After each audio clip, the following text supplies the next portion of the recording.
देखिए ये क्वेश्चन जो है 2022 का है और एक बच्चे ने पूछा था, देखो इसको कैसे करना है ये देख लो। इसमें क्या है कि 2022 क्लास 12 सब लिखा हुआ ऊपर, ठीक है। इसमें एक धारा मापी के विषय में बताया जा रहा है कि इसका जो रेजिस्टेंस है कितना है, 5 ओम का है और इसमें जो अधिकतम करंट फ्लो कराई जा रही है वो 1.5 एम्पियर की है। अब हमें क्या करना है, इसमें जो करंट फ्लो करानी है 6 एम्पियर की करानी है, तो इसके लिए जो हमारे पास रेजिस्टेंस लगाएंगे, देखो जब भी करंट बढ़ानी होती है तो इसका मतलब ये होता है कि हमको शंटनिंग करनी होगी। शंटनिंग करने का मतलब होता है रेजिस्टेंस लगाना होगा।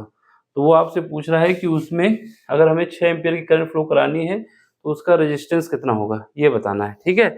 और हमेशा दिमाग में याद रखना, जब भी हम शंटनिंग कराते हैं तो रेजिस्टेंस को सीरीज में नहीं लगाते हैं। सीरीज में इस वजह से नहीं लगाते हैं क्योंकि सीरीज में लगाएंगे तो करंट सीरीज में सेम फ्लो होती है ना, तो हमेशा पैरेलल लगाते हैं। देखो पहले कहानी क्या है, सबसे पहले स्टार्टिंग में हमारे पास क्या है, स्टार्टिंग में मान लेते हैं ये हमारे पास एक अमीटर था, ठीक है।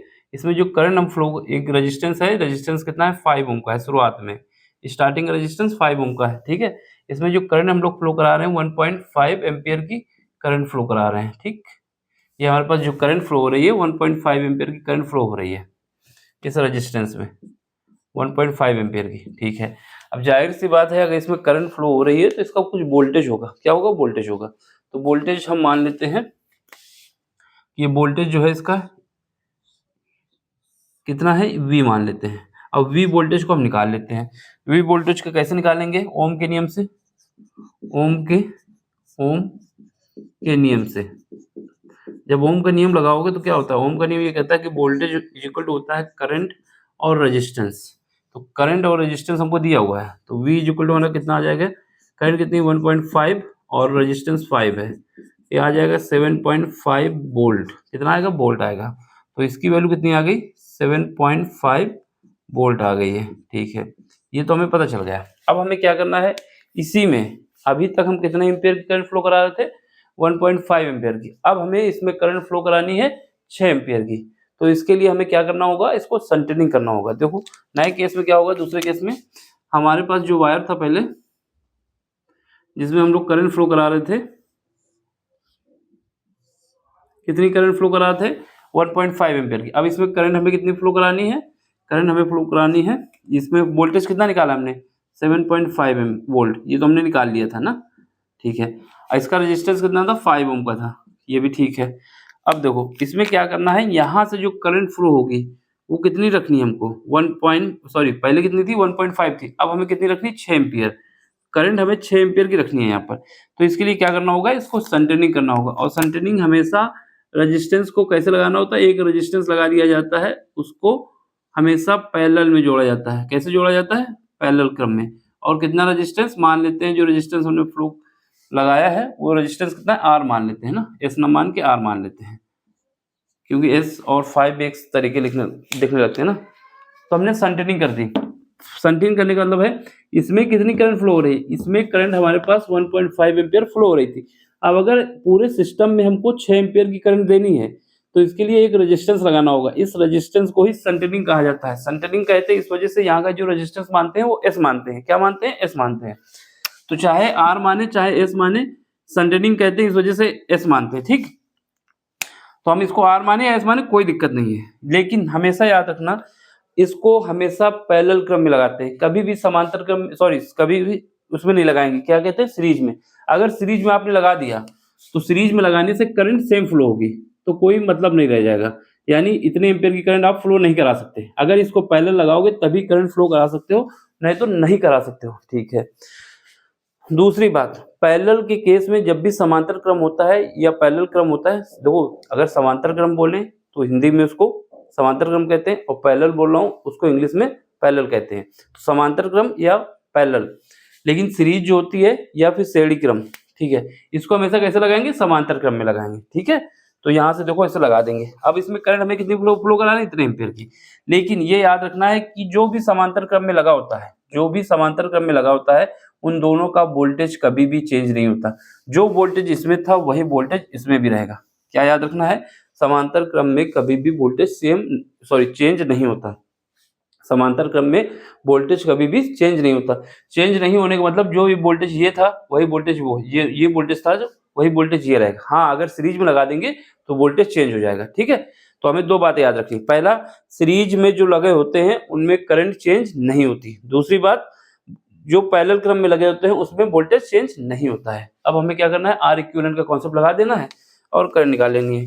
जो यहाँ पर आर बोले या एस बोले, ये और ये 5 ओम किसमें है, पैरेलल क्रम में, समांतर क्रम में है। तो बताएंगे, यहाँ पर बता दो, क्या बताओगे, आर ओम व 5 ओम, 5 ओम दोनों किसमें है, समांतर क्रम में है, समांतर क्रम में है। समांतर क्रम बोले या पैरेलल क्रम बोले, ठीक है। तो यहाँ पर समांतर क्रम में, तो यहाँ का आर इक्विवेलेंट निकाल लो। R equivalent is equal to कितना आ जाएगा, 1/r। आर की जगह हम एस लिख सकते हैं, ये याद रखना, इज इक्वल टू 1/5। हमेशा समांतर क्रम में जब होते हैं तो ऐसे सॉल्व किया जाता है। यहाँ एलसीएम कितना आ जाएगा, 5r आ जाएगा। ऐड करोगे r प्लस 5 आ जाएगा। फिर यहाँ से आर इक्विवेलेंट हमारा कितना आ जाएगा, आर इक्विवेलेंट हमारे पास आ जाएगा 5r/r प्लस एस, सॉरी 5। ठीक है, यहाँ r की जगह s लिख सकते हैं, ये मत सोचना। s इस वजह से लिखा जाता है क्योंकि ये सेंटरिंग करना कहते हैं। ठीक है, तो यहाँ से आर इक्विवेलेंट आ गया। जब आर इक्विवेलेंट आ गया तो हमारे पास वोल्टेज इन दोनों की जगह क्या लगा सकते हो, आर इक्विवेलेंट। तो यहाँ पर हम लगा देते हैं, क्या लगा देते हैं, ओम का नियम।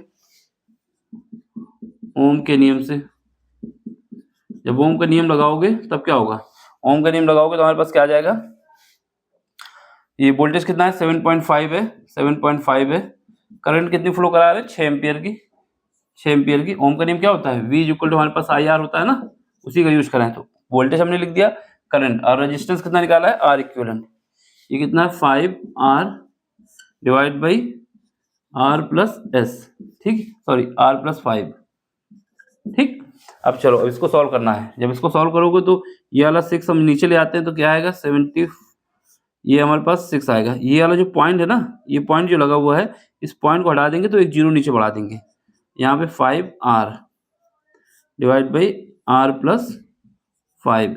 अब इसको क्या है, 15 से काटो, 15 पन्ना 75 होता है, 15 चौको 60 होता है। ठीक है, 5 से इसको काट दो। ठीक है, तो यहाँ क्या बचेगा, यहाँ बचेगा हमारे पास R और प्लस 5। जब इसका क्रॉस मल्टीप्लिकेशन करोगे यहाँ कितना बचेगा, 4R बचेगा। यहाँ जब सॉल्व करोगे तो R की वैल्यू कितनी आ जाएगी, R की ये इधर चला जाएगा, 3 बचेगा, 5/3 ओम। तो ये हमारा आंसर होगा। तो जो आपने क्वेश्चन पूछा था, एक बच्चे ने पूछा था कि ये फार्मूला यूज हो सकता है कि नहीं यूज हो सकता, उसने ये कॉन्सेप्ट ना बता के सीधे इतना उठा लिया था। वो सोच रहा था बच्चे को पता होगा। ठीक है, इसको थोड़ा नीचे करना पड़ेगा। यहाँ पर 5/3 है, देख लो इसको, क्वेश्चन तो आ ही गया था पहले ही। ठीक, ये हमारे पास आंसर है। इसका स्क्रीनशॉट ले लो सोल्यूशन का, क्वेश्चन तो लिख ही दिए थे, क्वेश्चन होगा भी आपके पास। ठीक है ना, इसका स्क्रीनशॉट ले लो, थोड़ा पीछे हम कर देते हैं जिससे एक फ्रेम में सब आ जाए। इसका स्क्रीनशॉट ले लेना है, बाकी कोई डाउट होता है तो आप पूछ सकते हैं। तो वो फार्मूला क्या, वो उसने 20 से उठा के सीधे कर दिया था, तो आपको ऐसे करना है जैसे हमने आपको बताया, पूरे नंबर मिलेंगे, एक भी नंबर कटेगा नहीं। अब इसका स्क्रीनशॉट ले लो, पूरा पेपर में क्वेश्चन आ चुका है। ठीक, समझ में आया है तो लाइक शेयर सब्सक्राइब जरूर कर देना। करने का तरीका यही है, वो जैसा बताया हो उसके चक्कर में न पड़, ठीक, उसके चक्कर में पड़ोगे तो रॉन्ग हो जाएगा। जो कॉन्सेप्ट आपको पता होता है उसी का यूज करना होता है और क्वेश्चन सॉल्व होगा। अब किसी में शॉर्टकट से किया है तो उसके चक्कर में मत पड़िए। 3 नंबर का क्वेश्चन था ये, प्रॉपर वे में ही करके आपको दिखाना है और इसका आंसर ये आएगा 5/3 ओम। समझ में आया हो तो लाइक शेयर सब्सक्राइब कर देना और अपना सपोर्ट भी दे देना। बाकी मिलते हैं अगले लेक्चर में। Thank you for watching, bye, take care.